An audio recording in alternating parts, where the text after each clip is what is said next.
মিথ্যা কথা না বলা মুসলমানদের বৈশিষ্ট্য, গীবত না করা মুসলমানদের বৈশিষ্ট্য, চুগলামি না করা মুসলমানদের বৈশিষ্ট্য, জেনা না করা মুসলমানদের বৈশিষ্ট্য, পড়ে যাওয়া আম গাছের নিচ থেকে কুড়িয়ে না আনা এটা মুসলমানদের বৈশিষ্ট্য, রাস্তায় পড়ে থাকা কাঁটা পাথরকে সরিয়ে সাইড করে দেওয়া এটা মুসলমানের বৈশিষ্ট্য, কাউকে কষ্ট না দেওয়া মুসলমানের বৈশিষ্ট্য, নিজের ধর্মস্থানকে নিজের সুবহানাল্লাহ জন্মস্থানকে মন থেকে ভালোবাসা মুসলমানদের বৈশিষ্ট্য, পিতা এবং মাতার শ্রদ্ধা করা মুসলমানদের বৈশিষ্ট্য, বাচ্চা বাচ্চা ছেলে মেয়েদেরকে কলেমা পাঠ করিয়ে শিক্ষিত করা মুসলমানদের বৈশিষ্ট্য, নবীকে শ্রদ্ধা করা, আল্লাহকে এক বলে মানা, এগুলো হচ্ছে মুসলমানদের বৈশিষ্ট্য।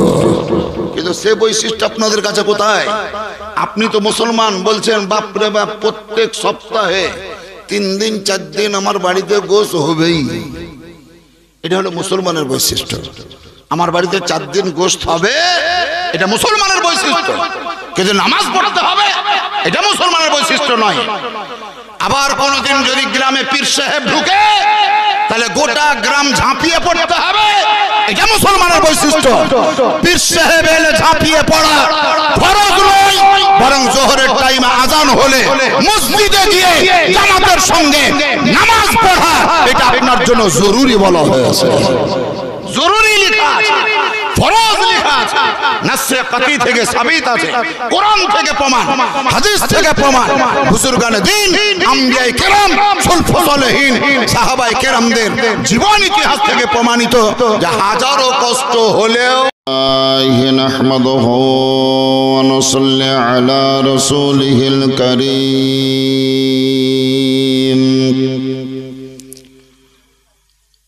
أما بعد فأعوذ بالله من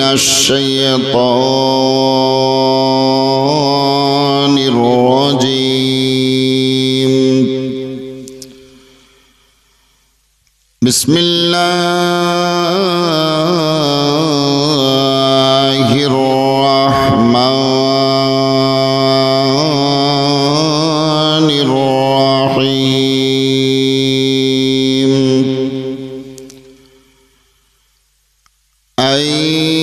أينما تكونوا يدرككم الموت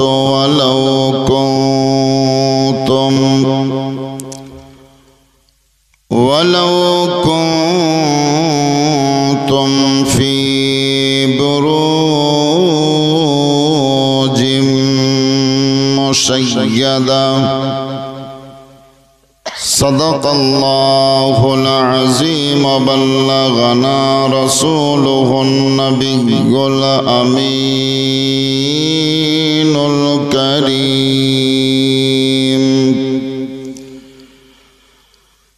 ونحن على ذلك لمن الشاهدين والشاكرين.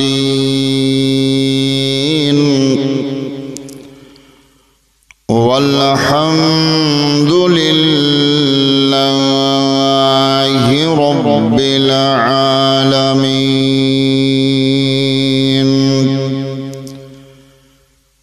بعده في شان حبيبه الكريم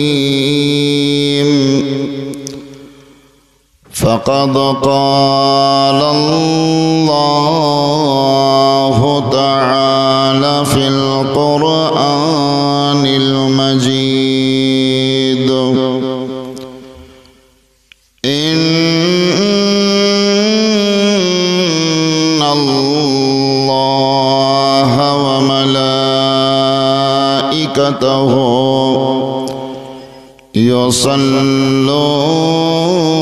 يصلون على النبي يا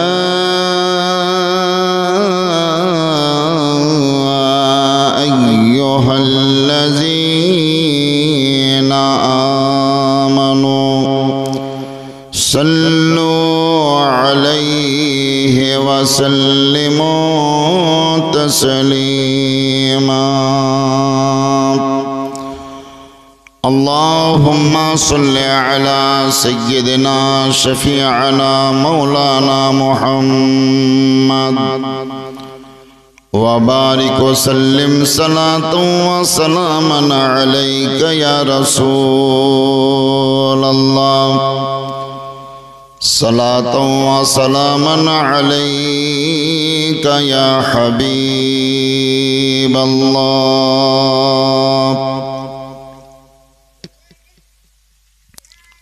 শ্রদ্ধেয় সম্মানিত শ্রোতামণ্ডলীগণ, ছোট ছোট ছেলে এবং মেয়েরা, বিভিন্ন জায়গায় বসে থাকা শ্রদ্ধেয়া সম্মানিতা শিক্ষিতা মাননীয়া মা এবং বোনেরা, সকলকে জানাই পুনরায় আন্তরিক সালাম। আসসালামু আলাইকুম ওয়া রাহমাতুল্লাহি ওয়া বারাকাতুহু। যাবতীয় প্রশংসা সে বিশ্ব নিয়ন্তা মহান স্রষ্টা আল্লাহ তাআলার জন্য, যিনি কোনো এক সময় নিজের ইচ্ছাতে কাউরির অনুরোধ ছাড়াই এই সমগ্র জগৎকে সৃষ্টি করেছেন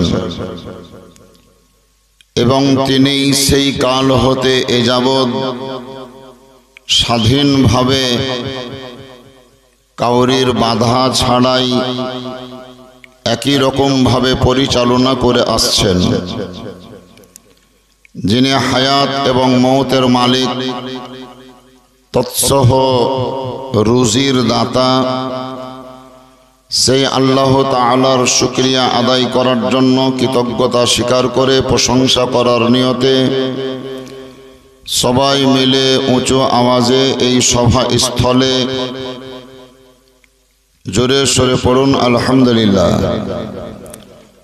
অতঃপর শতাধিক দরুদ ও সালাম বর্ষিত অর্পিত হোক রসুল আকরম নবী আজম নূরে মুজাসসম হযরতে মুহাম্মদুর রাসূলুল্লাহ সাল্লাল্লাহু তাআলা আলাইহি ওয়াসাল্লামের উপর। সকলে ভক্তি সহকারে জান ও প্রাণ খুলে ঈমানের সঙ্গে বলুন আল্লাহুম্মা আমিন। যা হোক, আজকে আপনাদের এই কালিয়াচক থানার অন্তর্গত ছরকাবস্তি গ্রামে ব্যক্তিগত কাউরির বাড়িতে ইসালে সওয়াবের উদ্দেশ্যে যে মহতি অনুষ্ঠান বা ধর্মীয় সভার আয়োজন, আশা করি আপনারা সকলে অবগত আছেন। এই ইসালে সওয়াবের উদ্দেশ্যেই যে সভা অনুষ্ঠিত হচ্ছে, সেই সভার আওয়াজ মাইকের হর্ন দ্বারাই গ্রামের প্রতিটি বাড়িতে বাড়িতে না পৌঁছালেও বেশ কিছু বাড়ির অন্দরে পৌঁছে যাচ্ছে।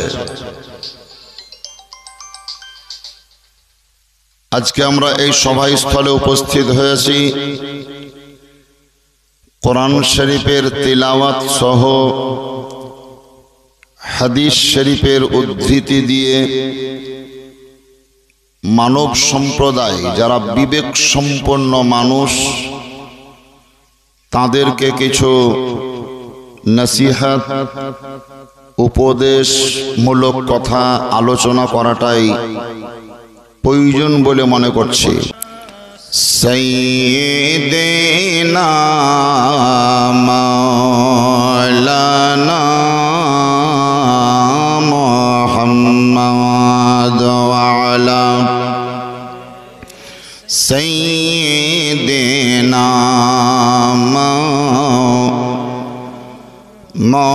মুহাম্মদ সাল্লাল্লাহু তাআলা আলাইহি ওয়াসাল্লাম। এক নম্বর সাবজেক্ট বুঝেন, আল্লাহ তাআলা কোরআন শরীফ অবতীর্ণ করেছেন মানব জাতির কল্যাণের জন্য। মানব জাতির কল্যাণ হবে কিসে? কোরআন শরীফ তেলাওয়াত করলে। কিন্তু এই রাস্তার বাম প্রান্ত থেকে শুরু করে ডান প্রান্ত পর্যন্ত প্রতিটি বাড়ি বাড়ি যদি সার্ভে করে দেখেন, তাহলে কোরআন পড়ার লোক খুব কম বেরিয়ে আসবে। এমনি দেখে রিডিং পড়ার লোকেরই সংখ্যা কম, তাহলে বুঝার মতন লোক পাবেন কোথায়? আল্লাহর নবী রাসূল আরবি সাল্লাল্লাহু তাআলা আলাইহি ওয়াসাল্লামের ফরমান, যেই স্থানে, যে বাড়িতে, যে প্রাঙ্গণে, যে গৃহাঙ্গনে তেলাওয়াতে কোরআন হয় বা কোরআন শরীফ পাঠ করা হয়, সেই জায়গায় আল্লাহর তরফ থেকে রহমতের ফরিশতাদের অবতরণ ঘটে। ফরিশতারা পর্যন্ত এসে সেই তেলাওয়াতে কোরআন শ্রবণ করে। পূর্বের যদি ইতিহাস দেখেন বা শোনেন, তাহলে এখন মানুষের হয়তো বিভিন্ন রকমের কথাবার্তা শুনে মনের পরিবর্তন হচ্ছে। তখনকার যুগে মানুষের কোরআন শুনে শুনে অন্তরের পরিবর্তন হতো, কোরআন শুনে শুনে মনের পরিবর্তন আসতো, চেঞ্জিং হতো। কেন? কোরআন শরীফ যখন আপনি খুব ধৈর্য সহকারে, ভদ্রতার সহিত, নম্রতার সহিত, একাগ্র চিত্তে, এক নিষ্ঠে, এক মনে, এক ধ্যানে, এক প্রাণে শ্রবণ করবেন, যিনি পড়বেন তেনার যদি মাখারিজ শুদ্ধ হয়, সুন্দরভাবে তেলাওয়াত করতে পারেন বা জানেন, তাহলে সেই ব্যক্তির কোরআন শ্রবণ করতে করতে করতে করতে করতে করতে মানুষের অন্তরে এক প্রকারের প্রদীপ জ্বলে। প্রদীপ মানে লাইট, লাইট মানে আলো। অন্তরে এক প্রকারের আলো জ্বলবে, যে আলোটাকে বলা হয় ঈমানের আলো। এই ঈমানের আলো যতক্ষণ পর্যন্ত অন্তরে না জ্বলবে, ততক্ষণ পর্যন্ত মানুষ না বুঝতে পারবে ভালো, না বুঝতে পারবে মন্দ। নেগেটিভ পজিটিভ কোনোটাই তার দিলের মধ্যে হৃদয়ঙ্গম হবে না। সেই মানুষের একটাই উদ্দেশ্য, যে দুনিয়াতে এসেছি, করো ধরো, খাও দাও, ফুর্তি করো, আনন্দ করো, দিয়ে মরের পটল সার হও, এগুলাই হবে। কিন্তু মানুষের জীবনের এক একটা মুহূর্ত যে কত মূল্যবান, কত দামি, কত গুরুত্বপূর্ণ, সেই জিনিসটা আমরা আদৌ অনুভবই করি না। বিশিষ্ট ব্যক্তিদের কওল আছে বা বক্তব্য আছে, মত পোষণ করেছেন যে সময়ের যারা মূল্য দিতে শিখেনি, সময়ের যারা মূল্য দিতে শিখেনি বা মূল্য দিতে পারে না, তাদের দ্বারাই সমাজের কোনো মঙ্গল হবে না। আর যারা সময়ের মূল্য দিতে শিখেছে বা পেরেছে, সময়ের মূল্য দিয়েছে, তারা মরার পরেও কোনোদিন মরবে না, অমর হয়ে থাকবে। নিশ্চয় হয়তো শুনেছেন বা জানেন যে আমি আজকে বক্তব্য রাখছি, তার মানে আমাকে জীবিত বলবেন। এই যে আমাদের হাজী সাহেবের ছেলে রাজনগর মডেল থেকে এসছে, রুবেল, ভালো নাম, জুবের হোসেন, খুব ভালো নাম। যদি মৌলভী মাওলানা নয়, কিন্তু আলেম ওলামাদের আন্তরিকভাবে ভক্ত এবং প্রেমিক বা আশিক। আলেম ওলামাদের নির্দেশ ছাড়া কোনো পদক্ষেপ করে না বা পা ফেলে না। আলেম ওলামাদের যুক্তি মশওয়ারা নিয়েই জীবিকা নির্বাহ করে। এমনকি সাংসারিক জীবন পরিচালনা করতে গিয়েও আলেমদের মশওয়ারার প্রয়োজন বোধ করে। তো গজল গাইলো, খুব ভালো লাগলো, নাতে রসুল পড়লো, মানকাবাত পড়লো, মৃত্যু সম্পর্কে কিছু কথা বলল, খুব ভালো লাগলো।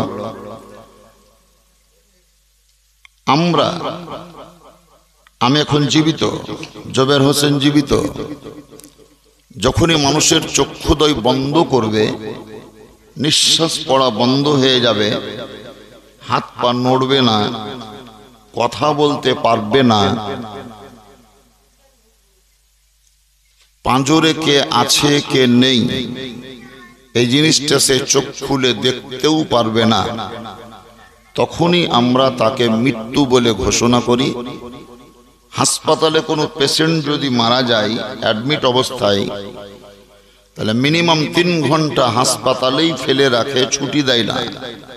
কেন জানেন? কনফার্ম হওয়ার জন্য, স্যাঙ্গুইন হওয়ার জন্য, নিশ্চয়তা আনার জন্য যে রুগীটা মরেছে না মরেনি। তার মানে ওদেরও এক প্রকারের সন্দেহ থাকে যে হয়তো মেশিন প্রমাণ করছে মারা গেছে, আমাদের কলকবজা প্রমাণ করছে যে মারা গেছে, কিন্তু আবার আধ ঘন্টা পরে হিলে উঠতে পারে, 1 ঘন্টা পরে আবার নড়াচড়া করতে পারে, যার জন্য 3 ঘন্টা এমনি ফেলে রাখে, ছুটি চাইলেও ছুটি দেয় না। এটা ওদের রুলসের মধ্যে পড়ে, সরকারি আইনের মধ্যে পড়ে যে ছাড়া যাবে না। মিনিমাম 3 ঘন্টাকে ফেলে রাখো, 3 ঘন্টাকে ফলো করো, দেখো, লক্ষ্য করো। যদি এই 3 ঘন্টার মধ্যে নড়াচড়া না করে তাহলে কনফার্ম ডেথ, মৃত্যু, ওকে মরা ঘোষণা করে।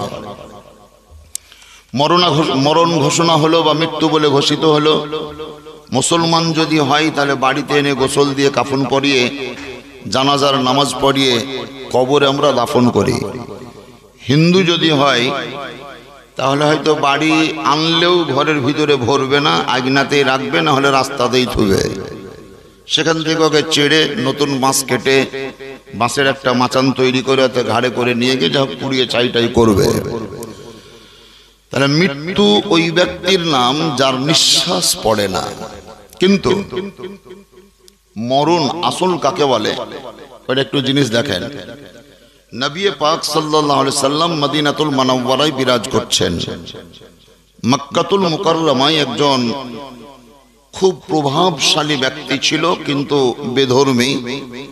লোকটির নাম হলো আবু জেহেল। চলাফেরা, উঠা বসা, খাওয়া দাওয়া সব করছে। মৃত্যু হয়নি, মরেনি, জিন্দায় আছে। তারপরেও জিবরিল ফেরেশতা আল্লাহর তরফ থেকে এসে নবী মুস্তাফার নিকটে বলছেন, ইয়া রাসূলুল্লাহ, যে আবু জেহেল মক্কাতে বর্তমানে শক্তি প্রয়োগ করছে, আপনার বিরুদ্ধাচরণ করছে, সেই আবু জেহেল চলাফেরা করলেও সে মৃত্যু বা মরা। তাহলে চলাফেরা করছে কিন্তু তাকে শরীয়তের দৃষ্টিতে মরা বলছে। আরেকটা দিকে যান, কারবালার সরজমিনে হযরতে ইমামে হুসাইন রাদিয়াল্লাহু তাআলা আন, যিনি নবীর নাতি ফাতেমার বেটা হযরতে আলী উল মুর্তজার লখতে জিগার, কলিজার টুকরা, প্রাণ প্রিয় সন্তান, সেই ইমামে হুসাইন কারবালার সরজমিনে গিয়েছিলেন। এজিদ বাহিনীদের পক্ষ থেকে লড়না করনেওয়ালা শিমর, সেনান, এদেরই নেতৃত্বে ইমামে হোসেনের মস্তক মানে মাথা দেহ থেকে আলাদা হয়ে গেল। তার মানে 100% মরা। ওই মস্তকহীন দেহের উপরে ঘোড়া দড়ালো। ঘোড়ার যে পা শক্ত, খুঁড়া বলে, ওই খুরিয়ার আঘাত লেগে লেগে লেগে লেগে শরীরের মাংসগুলা বিভিন্ন জায়গায় ছড়িয়ে ছিটিয়ে গেল। এক কথায় দেহটা টুকরো টুকরো হলো। দুনিয়াবি দিক থেকে একদম 100% মৃত্যু বা মরা। কিন্তু ইমামে হোসেন সম্পর্কে কোরআন বলছে হোসেন জিন্দা। সুবহানাল্লাহ বলবেন না? হোসেন জিন্দা। তাহলে মক্কাতে দৌড়ে বেড়াচ্ছে আবু জেহেল, জিবরিল ফেরেশতা বলছে মরা। ইমামে হোসেন কারবালায় খন্ড খন্ড হয়ে গিয়েছেন, অথচ কোরআন বলছে জিন্দা। একে মরা বললো কেন আর ওকে জিন্দা বললো কেন? তা আবু জেহেলকে যদি প্রশ্ন করেন যে তুমি তো চলাফেরা করছো, খাওয়া দাওয়া করছো, তারপরেও তোমাকে আল্লাহর ইঙ্গিতে জিবরিল মরা বলছে কেন? আবু জেহেল বলবে যে আমি মানুষ হলেও নবীর সাথে আমার শত্রুতা মনোভাব আছে, বন্ধুত্ব ভাব নেই, শত্রুতা আছে। এই শত্রুতা থাকার জন্য উর্দু ভাষায় বলছে আদাওয়াত। আরবিতে আদুগুন মানে শত্রু বা দুশ্মন। তা আবু জেহল বলছে আদাওয়াতে মুস্তাফা নে মুঝে जीने नहीं दिया, আদাওয়াতে মুস্তাফা নে মুঝে जीने नहीं दिया। আর কারবালাই শহীদ হওয়া হোসেনকে জিজ্ঞাসা করেন যে তুমি মরে পড়ে আছো তারপরেও কোরআন জিন্দা বলছে কেন? তো হোসেনের রগ রগ নস নস বলবে যে হুব্বে মুস্তাফা নে মুঝে মরনে नहीं दिया। আবু জেহাল বলছে আমি ধরফরা জিন্দা, কিন্তু আন্তরিক ভাবে মরা, তার কারণ নবীকে আমি ভালোবাসি না। ইমামে হোসেন বলছেন আমি মরে পড়ে থাকলেও আমি জিন্দা, তার কারণ নবীকে আমি ভালোবাসি। তাহলে দুনিয়াবি দিক থেকে যদি বলেন প্রকৃত পক্ষের জিন্দা ওই ব্যক্তি যার অন্তরে নবী প্রেম থাকবে। আর মরা সেই ব্যক্তি কাফন না পড়লেও, শ্মশানে না পুড়লেও, কবরে দাফন না হলেও আসল মরা সেই ব্যক্তি যে ব্যক্তির অন্তরে নবীর প্রেম থাকবে না। নবীর প্রেম যার অন্তরে নেই সে হলো প্রকৃতপক্ষের মরা। আর নবী প্রেম যার অন্তরে থাকবে সে কবরে চলে গেলেও কোরআন এবং হাদিস মোতাবেক ইনদাল্লাহ তিনি জিন্দা। এই কারণে কোরআন ঘোষণা করছে ওয়ালা তাহসাবান্নাল্লাযীনা কুতিলু ফি সাবিলিল্লাহি আমওয়াত বাল আহইয়াউ ইনদা রাব্বিহিম ইউরযাকুন। যারা আল্লাহর পথে নবীকে শ্রদ্ধা করে, নবীকে ভালোবেসে নিজের জীবনকে উৎসর্গ করেছে, সারাটা জীবন কাটিয়ে দিয়েছে, তারা মরে গেলেও, কবরে চলে গেলেও তাদেরকে মরাও বলিও না, এমনকি মরে গেছে বলে তোমরা ধারণাও করিও না। কেন? যদিও বাহ্যিকে তোমরা কাফন পরিয়েছো, জানাজা পড়েছো, মাটি দিয়েছো, তারপরেও কোরআন বলছে বরং তারা জীবিত, শুধু জিন্দাই নয় আল্লাহর কাছ থেকে তারা খাবারও পায়। সুবহানাল্লাহ, খাবারও পায়। যা হোক, লম্বা কথা, আপনারা কথা বলিয়েন না। মেয়েটা কথা বলছে, কাকে? ছেলে বুঝেছো? ছেলে বুঝে না, এখন আমাকে বুঝাও। খুব অল্প টাইমের মধ্যে ৩-৪টি কথা আপনাদেরকে বলছি। এক নম্বর, কোরআন শরীফের মধ্যে লেখা আছে আইনামা তাকুনু ইউদরিকুমুল মাউত। আইনা মানে যে কোনো জায়গায়, जहां कहीं भी तुम रहो, जहां कहीं भी মানে যে কোনো জায়গায় থাকো। তাতে মুর্শিদাবাদ বলেন, মালদহ বলেন, আর নদিয়া বলেন, আর গুজরাট বলেন, আর সুরাট বলেন, जहां कहीं भी तुम रहो युदरिकुमुल मौत, तुम्हारे पास मौत हाजिर हो जाएगी, তোমার নিকটে মৃত্যু পৌঁছে যাবে।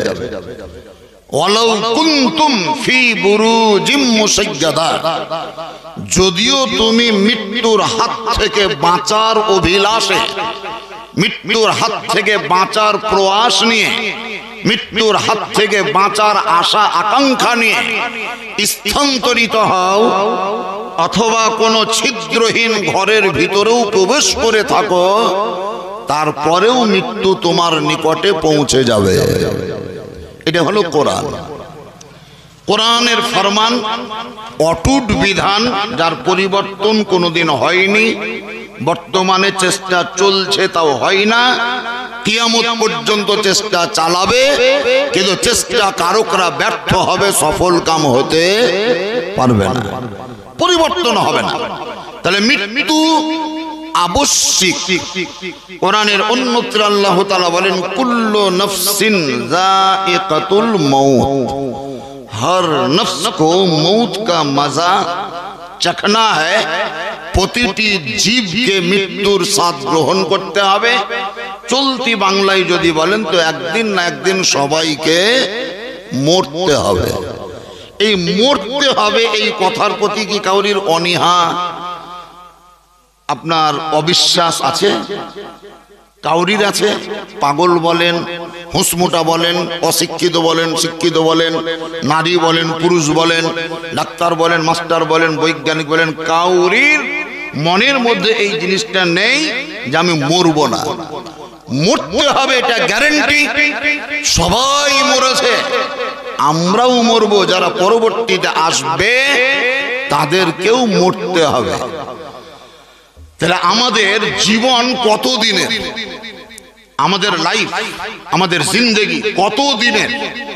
আল্লাহর নবী আকা মুস্তাফা বলেন হযরতে আদম আলাইহিস সালামের বয়স ছিল 1000 বছর। কতদিন বললাম? 1000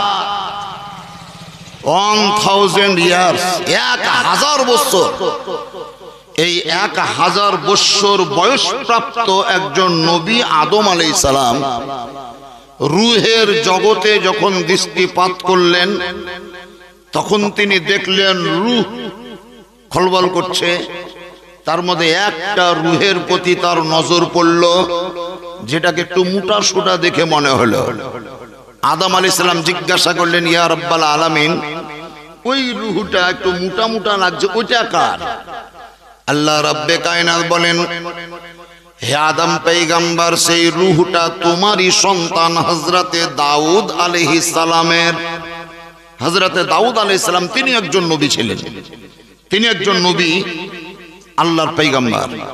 কেমন নবী ছিলেন তিনি? এই যে লোহাটা দেখছেন আমার সম্মুখে, আমি দুই হাতে ধরে দুমড়াবো মনে করলে হয়তো টেढ़ा হবে, বেঁকা হবে, ভেঙেও যেতে পারে। কিন্তু একটা শাবল যদি নেওয়া হয় শক্ত, আমি টেढ़াতেও পারবো না, ভাঙতেও পারবো না। কিন্তু হযরতে দাউদ আলাইহিস সালামের ভিতরে এমন একটা বৈশিষ্ট্য দিয়েছিলেন আল্লাহ, যে কোনো লোহাকে হাতে নিলেই সানা আটার মতো নরম হয়ে যেত, এবং সেই লোহাকে আগুনে গলাতে হতো না। উনি যেমন খুশি তেমন অস্ত্র বানাতেন। এই বৈশিষ্ট্যের অধিকারী হযরতে দাউদ আলাইহিস সালাম ছিলেন। তা হযরতে দাউদ আলাইহিস সালামের রূহকে হযরতে আদম আলাইহিস সালাম দেখলেন। আল্লাহ তাআলাকে জিজ্ঞাসা করছেন যে আমার সন্তানদের মধ্যে উনি একজন, উনি পৃথিবীতে যাবেন, ওনার বয়স কত হবে? ওনার বয়স কত হবে? এজ কত হবে? উমর কত হবে? আল্লাহ তাআলা বললেন 40 বছর। কত বললেন? 40 বছর। তখন হযরত আদম আলাইহিস সালাম জিজ্ঞাসা করছেন, আমারই সন্তান, তার বয়স হবে 40, তাহলে আমার বয়স কত? তো যে তোমার বয়স 1000। মানে আমার বয়স হবে 1000 আর আমার সন্তানের বয়স হবে 40। এটা কি করে হয়? তা আল্লাহর নিকটে তিনি আবেদন করছেন যে ওনার বয়সকে কিছু বৃদ্ধি করা হোক, কিছু বাড়িয়ে দেওয়া হোক। আল্লাহ রাব্বে কায়নাত বলেন, কলম চলে গিয়েছে, কলম উঠে গিয়েছে, আর দ্বিতীয়বার কলম চলবে না। হযরতে আদম পয়গম্বর বলেন, ইয়া খাল্লাকে কায়নাত, তাহলে তোমার তরফ থেকে যদি তার বয়সকে বৃদ্ধি না করো, তা আমার তো বয়স লম্বা 1000, ওই 1000 বয়স থেকে 60 বছর বয়স আমারই সন্তান দাউদ নবীকে দিয়ে দাও। আল্লাহ তাআলা বললেন, ঠিক আছে, তুমি যখন স্বেচ্ছায় দিতে চাইছো, তো তোমার বয়স থেকে 60 বছর মাইনাস করে ওকে দিয়ে দিলাম, যাও। তাহলে 60 বছর বয়স উনি দান করলেন একজন নবী হয়ে অন্য একজন নবীকে। যিনি দান করলেন তিনি হচ্ছেন আদম নবী, যিনাকে দেওয়া হলো তিনি হচ্ছেন দাউদ নবী। আদম আলাইহিস সালাম দুনিয়াতে এলেন, বয়স কত ছিল ওনার? আদম আলাইহিস সালামের বয়স কত ছিল? পূর্বে কত? 1000 বছর। আর 60 বছর দান করে দিলেন, এখন থাকলো কত? 940 বছর বয়স নিয়ে উনি পৃথিবীতে এলেন। এই দিনের পর রাত, রাতের পর দিন পরিবর্তনে চেঞ্জিং হতে হতে হতে হতে ক্ষয় হতে হতে হতে দেখা গেল যে 940 বছর ওনার ফুরিয়েই গেল। দেখতে দেখতে শেষ, 940 বছর দেখতে দেখতে শেষ। আল্লাহর তরফ থেকে ইসরাইল ফেরেশতা মালাকুল মউত, মউতের ফেরেশতা যিনি জান কবজ করেন, তিনি এলেন আদম আলাইহিস সালামের কাছে এসে হাজির হলেন। জিজ্ঞাসা করছেন, আদম পয়গম্বর জিবরাইল, তুমি কি ব্যাপার? এই ইসরাইল তুমি কি ব্যাপার? তা হযরত ইসরাইল আলাইহিস সালাম বলছেন, হুজুর আপনি দুনিয়াতে এসেছেন অনেক দিন হলো, আপনার বয়স 1000 নয় বরং 940 বছর ছিল, সেই 940 বছর শেষ হয়ে গেছে, তাই আজকে আপনার জান কবজ করতে এলাম। আদম আলাইহিস সালাম শুধু একটি কথা বলে, আমার বয়স 940 কে বললো, আমার বয়স তো 1000 বছর, 1000 বছর আমার বয়স, 940 পেরিয়েছে, এখনো 60 বছর আমি দুনিয়ায় থাকবো, তারপর কোনো কথা। ইসরাইল ফেরেশতা কিন্তু আর ভাঙলেন না যে আপনি দান করেছেন বা কাউকে দিয়েছেন, কিছুই বললেন না। আল্লাহর কাছে উনি ফরিয়াদ করলেন, আল্লাহ কি ব্যাপার বুঝতে পারছি না। আল্লাহ তাআলাকে যখন দরখাস্ত করলেন যে ওনার 940 বছর বয়স ফুরিয়ে গিয়েছে, তারপরে উনি বলছেন না আমি 1000 বছর বয়স প্রাপ্ত মানুষ, আমার 940 হলে এখনো 60 বছর থাকবো, তো ব্যাপারটা কি?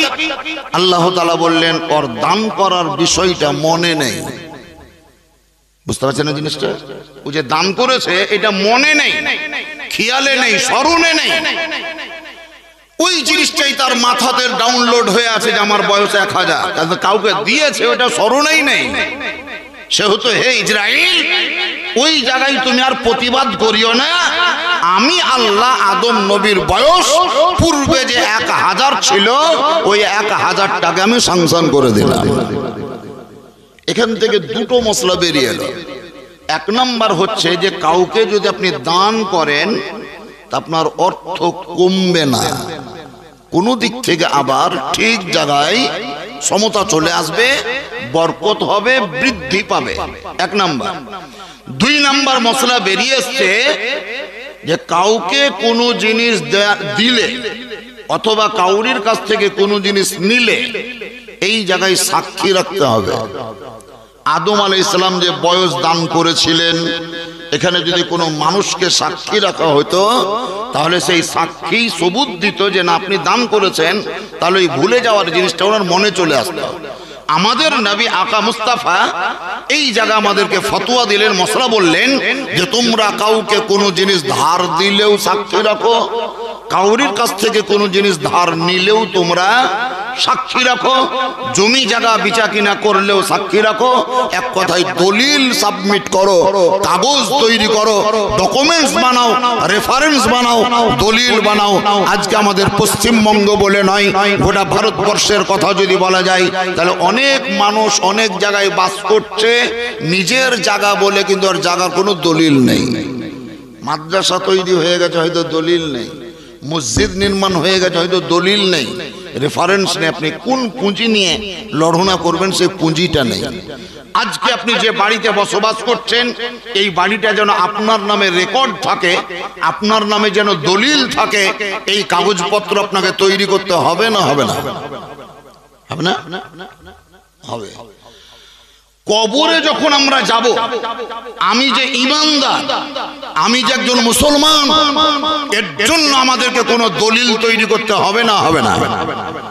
আপনার জায়গাটা যেন কেউ হস্তক্ষেপ না করে, আপনার জায়গাটা কেউ যেন ছিনিয়ে না নেয়, আপনার জায়গাটা যেন কেউ কেড়ে না নেয়, আপনার তৈরি করা বাড়ি যেন ভেঙে না দেয়, তার জন্য আপনাকে দলিল তৈরি করতে হবে, রেকর্ড বানাতে হবে, পর্চা রাখতে হবে, দলিল তৈরি করতে হবে।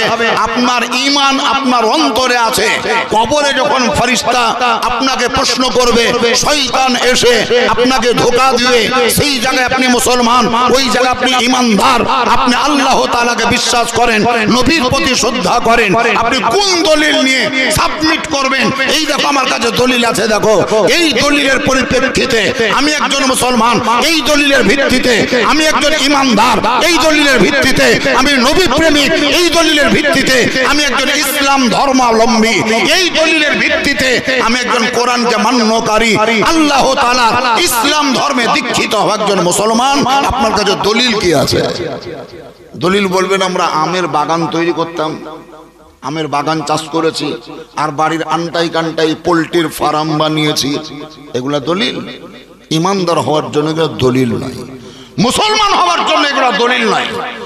এক নাম্বার দলিল যদি বলেন তাহলে আপনাকে ইসলাম ধর্মে দীক্ষিত হওয়ার জন্য প্রথম কলেমা তাওহীদ, একত্ববাদ, লা ইলাহা ইল্লাল্লাহ মুহাম্মাদুর রাসূলুল্লাহ সাল্লাল্লাহু তাআলা আলাইহি ওয়াসাল্লাম।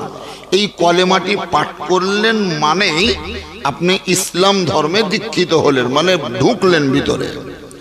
ভিতরে ঢুকলেন, ভিতরে যখন ঢুকে যাবেন, বলুন কোন ছেলে অথবা মেয়ে যদি ক্লাসে স্কুলে ভর্তি হয় আর বই খাতা কলম নিয়ে যদি স্কুলে যায়, তাহলে সেই ছেলে বা মেয়েটিকে স্কুলে ক্লাস করতে হবে না? হবে না?